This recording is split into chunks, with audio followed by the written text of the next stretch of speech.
So you guys both joined ILM last year. Yes, Yes, for did. Fallen Kingdom. Yes. Yeah, I mean, you've both got an impressive catalogue as well behind you, from Planet of the Apes to Ant-Man. What is the difference between, you know, working on something like that and then working on Fallen Kingdom? Well, for me, like dinosaurs. Because dinosaurs. Yeah, because dinosaurs. That's the best answer for everything, I think. Yeah. It's always been like that's been something I've always wanted to do. Like I've gotten, like you said, I've gotten a chance to work on a number of different creatures, real and imaginary, in a lot of different movies. And dinosaurs was always the thing I wanted to get the chance to sort of get my teeth into, and it was just so much fun.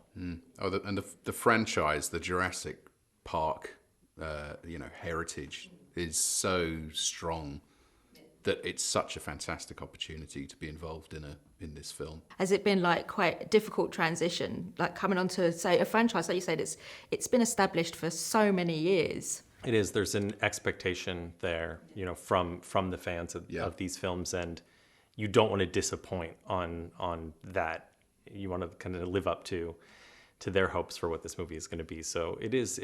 There's some nerves there where you want to make sure that you're giving, you know, the fans what they're after. Yeah, and also, you know, trying to surpass expectations as well. So I think that's a huge challenge, considering the quality of the work that's gone before.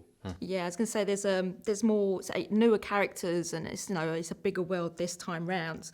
I mean, they haven't been part of that franchise before. I mean, so how difficult is it to come up with those kind of ideas and implement them? It's always hugely challenging. You know, we're fortunate in that J A Bayona, the director, is just such a sort of visionary guy, and so easy to work with. The collaboration in pre-production on the design of some of these new dinosaurs and creatures was, you know, just such a joy to be involved in. And, you know, he has so many great ideas, and he's so clear on what he wants the dinosaurs to be able to do and what's going on inside their heads, that all of that influences how they should look if it's a new dinosaur. How much of that is a collaborative effort, or does he just let you go off and, you know, come up with your ideas? It's always a collaboration. At the end of the day, it's JA's film. So he's very much in charge of the direction it's going to go in, and he's very clear on what he wants the dinosaur to be able to do, or what he wants it to look like. You know, there's certain influences that he wants to bring to bear on the design process.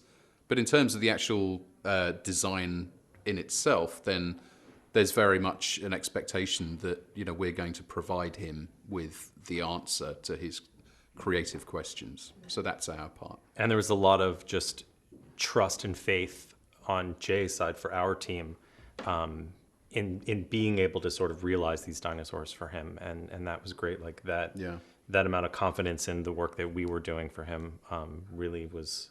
It was great to have that sort of freedom to build these dinosaurs for him. We have animatronics has made a comeback on this film as well. I mean, what was the decision behind that? Well, you know, JA was really clear, and Colin as well, right from the beginning, that, you know, we needed to bring animatronics back into the Jurassic universe. And I think it's a really great decision, because I think it gives the actors so much to work with, you know, and I think maybe in other films there's a bit of a void that actors have to work with, you know, something that's going to only be realised in post-production. Whereas here, you know, if there's not a full animatronic, there's a partial animatronic, or there's a puppeteer with, you know, a little dinosaur head and tail kind of acting as Blue in the shot. And it's having something tangible within the frame that's so good for not just actors, but also director of photography, to be the cameraman to frame up on, you know, to be able to light it. It makes our life a lot easier, because it gives a credible performance from the actors and something that's tangible for us to add in later. And there's cues there that we can draw from an animation to really get our performances to feel as grounded and believable as possible. But what exactly was the most challenging? So many difficult things to do. Exploding volcanoes, stampeding dinosaurs.